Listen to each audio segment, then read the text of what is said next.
Terima kasih atas kepercayaan ini. Saya boleh mengikuti pelatihan, walaupun masih dalam proses, tetapi saya mencoba untuk berbagi dengan teman-teman. Dan perlu saya informasikan, mungkin untuk semester ini kita gunakan coding itu untuk mata pelajaran pilihan. Tetapi kedepannya mata pelajaran coding dan kecerdasan artifisial ini juga Bapak Ibu dari pengalaman yang saya bagikan hari ini bisa integrasikan ke masing-masing mata pelajaran yang Bapak Ibu ambil. Baik, jadi berupa bahasa pemrograman, masih bahasa pemrograman yang mana dapat mengarahkan kita untuk bisa berpikir komputasional. Artinya kita bisa memecahkan satu masalah dengan menggunakan algoritma atau langkah-langkah. Jadi ini istilah-istilah dalam ini kakak Asri dengan Pak Iman mungkin atau teman-teman yang sudah terbiasa, tapi itu bahasa-bahasanya mereka. Lalu ada 3 bentuk dalam kita menerapkan coding ini, bisa dengan menggunakan internet atau internet basic, bisa dengan plug. Betul ya Bapak bahasa Inggris? Plug dan unplug. Artinya bisa menggunakan komputer atau unplug itu berbasis kertas tanpa menggunakan komputer juga bisa. Jadi ada 3 model. Terus kecerdasan artifisial atau disingkat dengan KA. Jadi tadi coding itu dia masih dalam bahasa pemrograman sistem atau aplikasi. Jadi dia kerjanya berupa mesin yang mana tingkatan berpikirnya itu mirip dengan kita manusia, tetapi kita manusia yang kendalikan. Jadi aplikasi itu dirancang oleh manusia, belum tentu di dalam aplikasi itu benar. Sehingga kita juga perlu jeli, kita juga perlu bijak untuk menggunakan kecerdasan artifisial. Nah ini sepertinya bukan hal baru bagi kita semua sebenarnya. Kecerdasan artifisial ini sama halnya dengan kecerdasan buatan.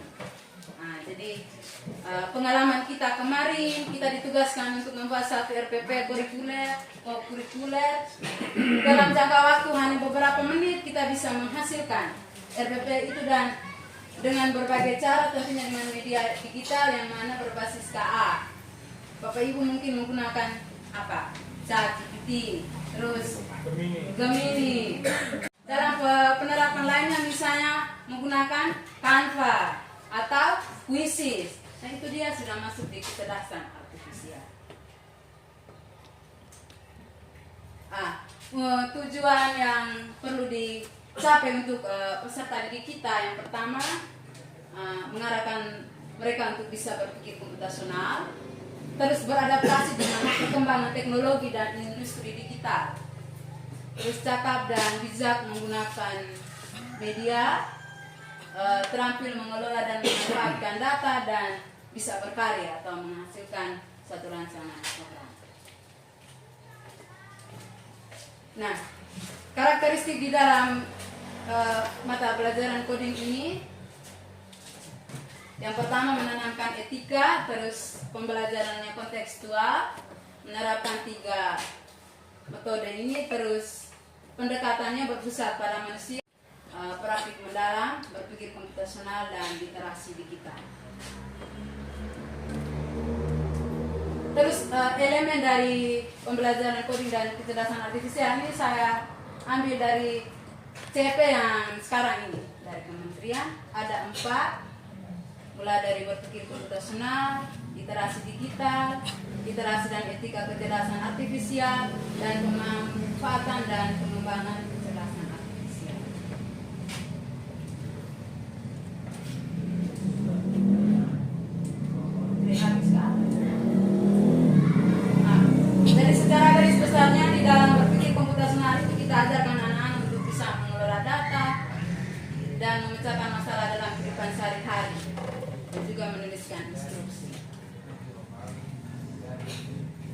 Dan yang poin utamanya ada 4 ini untuk berpikir komputasional. Ada dekomposisi.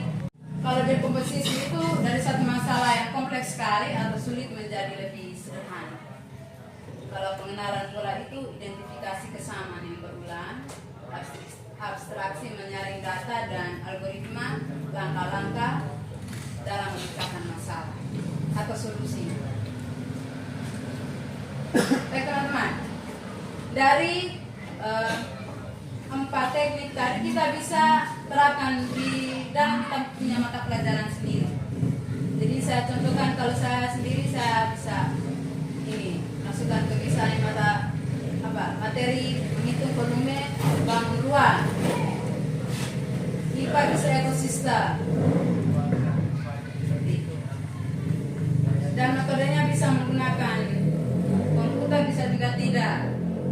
Ini praktekkan.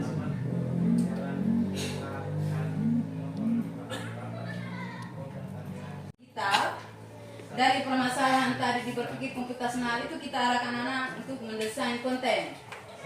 Kontennya ini bisa audio, video, slide, infografis, dan model yang lain.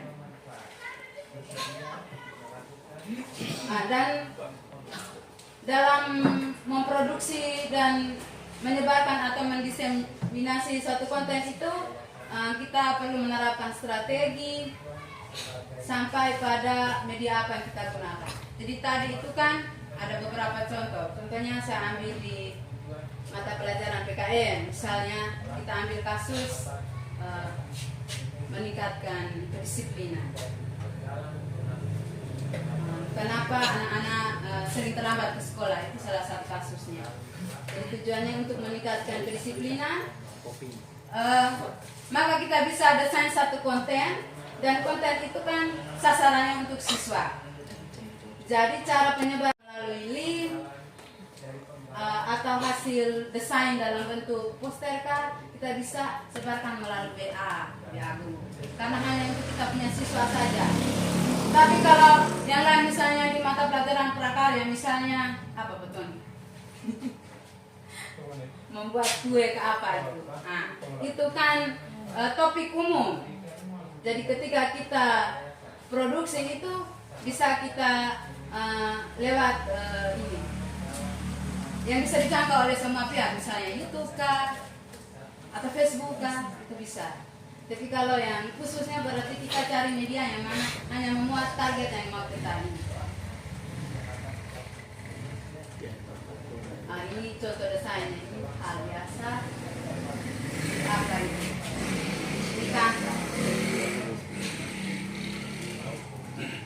Terus ada lagi CP ini, semuanya sudah dibagikan, Bapak Ibu bisa baca sendiri. Tapi saya mau berbagi tentang konten DeepFake. Jadi ini ada banyak kasus, misalnya penyebaran video bukan kita tetapi orang lain yang edit, yang kita punya muka. Nah itu mereka gunakan teknologi DeepFake. Jadi kita arahkan anak-anak supaya gunakan untuk hal positif. Salah satu contohnya, misalnya kita punya foto keluarga tidak ada, nah, kita bisa edit menggunakan aplikasi itu, gabungkan antara kita punya mama dengan bapak kah, seperti itu. Jadi untuk hal yang baik. Jangan sampai misalnya di medsos itu kita ganti-ganti kita punya muka yang hitam jadi putih, lalu orang ketemu kita jadi kaget sendiri, oh ini ternyata tidak seperti yang itu di media sosial. Jadi itu di VI. Nah ini tekniknya ada beberapa ini. Yang pertama space lain. Nah ini saya kasih contoh gambarnya. Bisa jadi kayak punya muka diganti dengan Mr. Bean.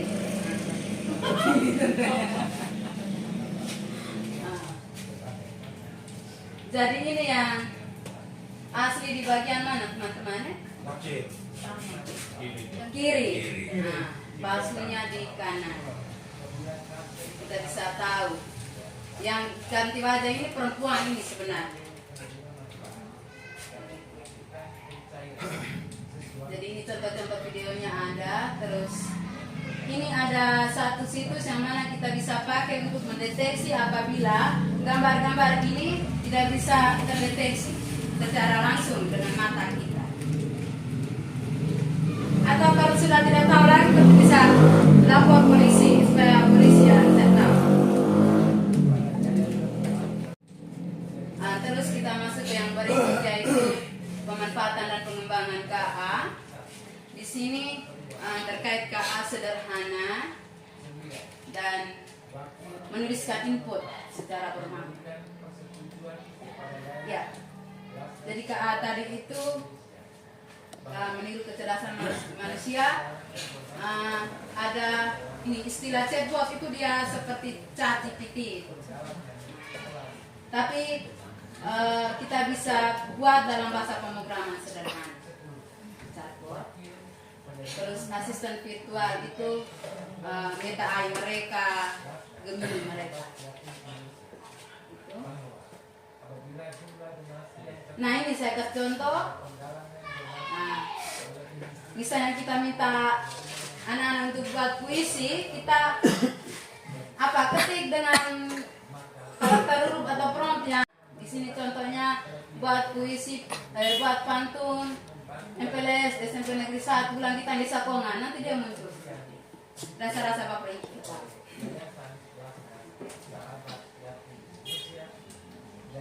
Nah, ini saya desain saja. Saya pakai HP, kalau saya punya laptop tidak bisa. Jadi selain kita gunakan karakter huruf, bisa juga dengan gambar atau bisa juga dengan video. Tapi HP yang mana bagusnya? Ini saya punya HP, video tidak bisa. Jadi saya tes, masukkan saya punya foto, saya minta AI untuk buatkan seperti yang saya deskripsikan ini. Belajar di depan laptop berpikir komputasional. Nah, jadi nanti gambar ini gambar dari AI punya. Sedangkan saya punya muka juga sudah dirubah, hanya yang sama itu baju saya. Ini saya sampai tanya ChatGPT, kenapa saya punya muka lindungi data pribadi, begitu. Sehingga hanya ini saja. Oke, ya. Iya. Terus yang ini kita bisa minta anak-anak untuk install, kita guru-guru juga bisa. Selain kita pakai Chromebook atau laptop, bisa kita install di HP. Dua aplikasi ini, Softbox dengan Android 3. Nah, ini untuk belajar bahasa pemrograman. Jadi saya juga masih belajar banyak.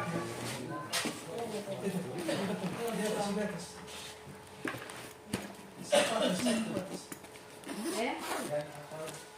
Sebentar bisa lagi geruk. Ya. Jadi ini saya mau berbagi sedikit tentang bagaimana kita integrasikan materi coding ini ke mata pelajaran lain, contohnya mata pelajaran saya. Ini untuk bisa belajar bahasa pemrograman, Python, Stretch dengan blocking. Saya jujur saja, saya juga masih perlu belajar. Baik Bapak Ibu, sudah mungkin sudah mengantuk, kita ice breaking dulu kah? Ya.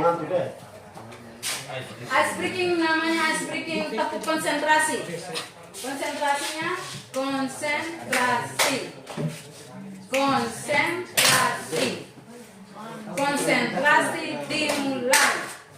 Jadi sebentar saya sebut payolin buat, habis payolin 7 kakaon.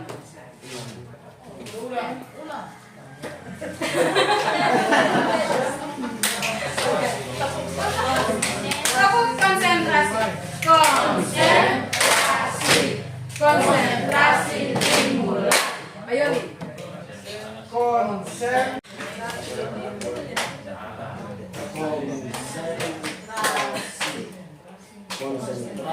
dimulai. Oke, bisa dibaca ya teman-teman? Bisa. Jadi ini matematika. Kalau kita integrasikan coding dan kecerdasannya di dalam, berarti mengikuti matematika punya. Jadi tidak bisa pakai CP-nya ini coding, tapi harus CP-nya matematika. Coba ini gimana? Jadi di sini tujuan pembelajarannya mau menyelesaikan masalah tentang volume tabung dan kerucut. Topiknya tentang tabung dan kerucut.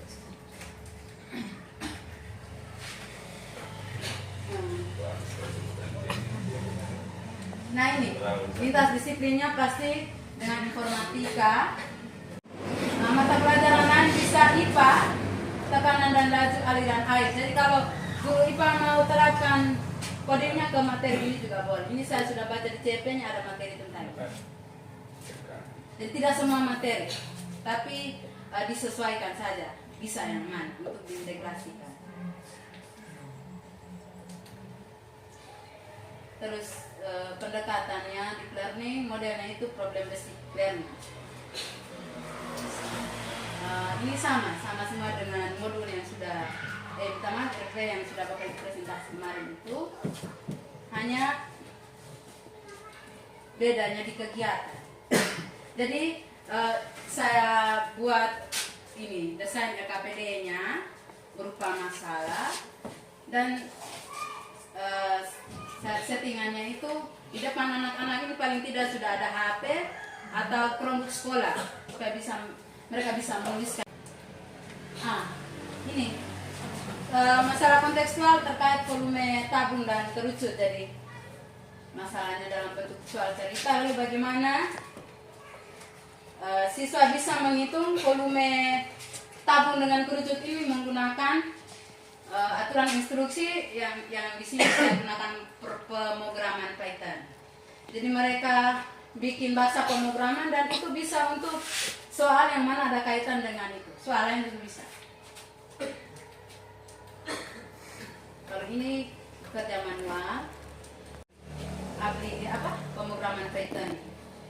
Jadi saya juga butuh beberapa minggu untuk mengerti ini barang, kenapa bisa sampai begini.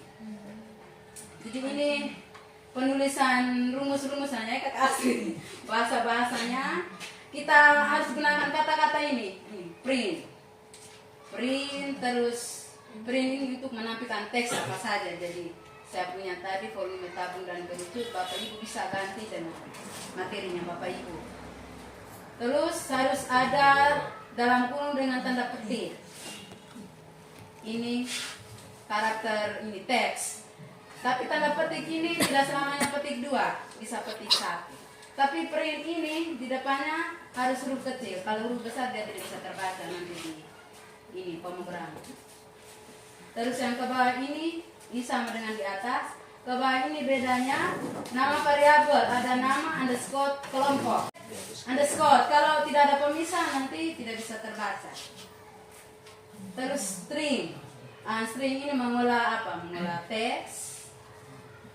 Nanti teksnya keluar. Jadi di atas ini kan ketikan biasa. Kalau di bawah ini misalnya nama kelompok, nanti ini kita klik di satu menu lagi, ini dia keluar, nanti anak-anak ketik nama kelompoknya apa.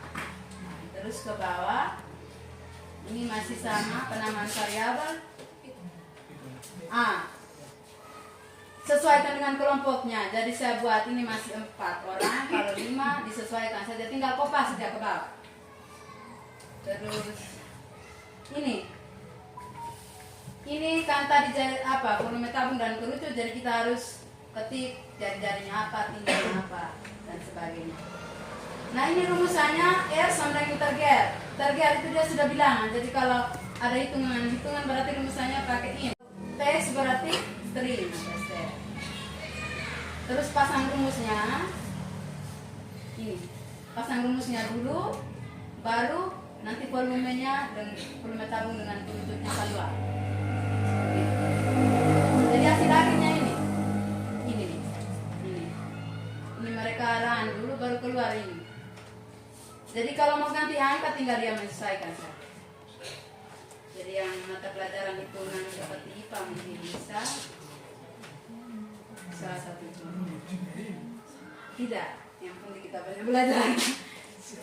Saya awalnya juga apa ini sebenarnya. Jadi program saya sudah kirim ke grup itu, Bapak Ibu bisa install di laptop baru bisa ini pakai untuk berarti. Kalau yang straight, seperti ini. Kalau kita ketik biasa, yang penting kita perhatikan instruksinya dengan benar. Tinggal run di sini. Lalu misalnya nama kelompoknya apa? Nama kelompoknya apa? Misalnya Meti. Enter. Nah, terus siswanya siapa saja? Tinggal ketik di bawah. Oke. Ketik biasa, kami ketiknya. Tony Bento. Enter saja. Oke, murid dua apa? Pablo. Murid tiga. Terus. Ini kau masukkan ke tulis itu. Enter. Lalu coba enter. Jari-jari ketik angka. Jari itu angka. Ketik angka berapa di situ terserah. 10 nilai. Enter. Tinggi berapa? Pokoknya itu. Nanti dia punya sudah. Ini volumenya sudah muncul. Jadi kegunaannya seperti itu di soal lain.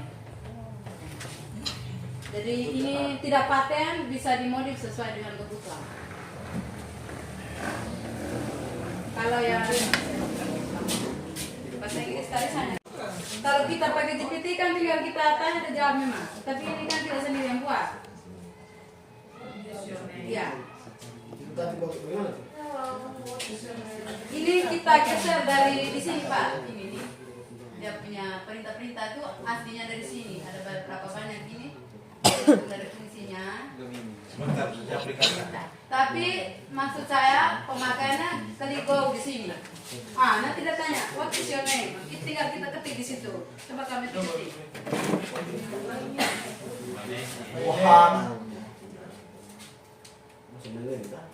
Langsung jawab Meti misalnya. My name is Betty. Coba enter. Hello Meti. Kucing. How are you? How- I am fine. Fine. Yes. The chatbotnya. Bukan saya. That's good. What's your favorite subject? Bus. Tidak mengerti.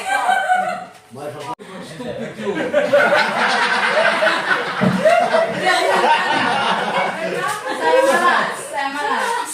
I'm Messi. Dan hobi apa pasti? Tapi ini butuh waktu banyak begitu ya. Ibu, ini mungkin apa kita sampaikan ini sama sampaikan begini. Ini saya minta materinya itu di Pak Eman. Lalu saya kemudian ini coding ini kan artinya yang ditampilkan ini kan pada akhirnya kita bisa gunakan dalam mata pelajaran kita punya. Tetapi ada mata pelajaran coding khusus. Kita punya pembiasan itu ya. Kan di pembiasan di apa? Bidang studi pilihan di kurikulum itu kan pilihan sekolah yang kita berikan coding. Itu berarti harus ada mata pelajaran coding di sekolah. Tentang ekosistem hutan misalnya. Ini ada kasus kerusakan hutan. Nah, bagaimana kita bisa terapkan itu? Jadi Bapak coding itu kan dia masuk di berpikir komputasional itu salah satunya. Ya. Jadi kita tidak selamanya harus pakai bahasa pemrograman tadi, tapi kita bisa pakai ini. Untuk mempermudah kita. Kalau memang sarananya tidak ada, tidak bisa paksa, bisa pakai seperti ini. Ini connect dengan bahasa Indonesia. Jadi kita analisis masalah itu dengan 5W1H. Ini untuk di dekomposisinya, memecahkan masalahnya. Terus pengenalan polanya. Itu kita lihat perubahan, lebih kepada perubahan populasi hewannya, bagaimana polanya. Kita bisa belajar dari ini juga bisa. Terus ini menyaring informasi, abstraksinya ini. Jadi lebih memperhatikan faktor utama Penyebab penebangan hutan, kerusakan tadi, salah satu contohnya penebangan ikan. Terus terakhir itu solusinya, bagaimana dari masalah itu. Jadi ini hanya salah satu. Terima kasih, saya kembalikan kepada moderator. Oke, mari kita berikan tangan.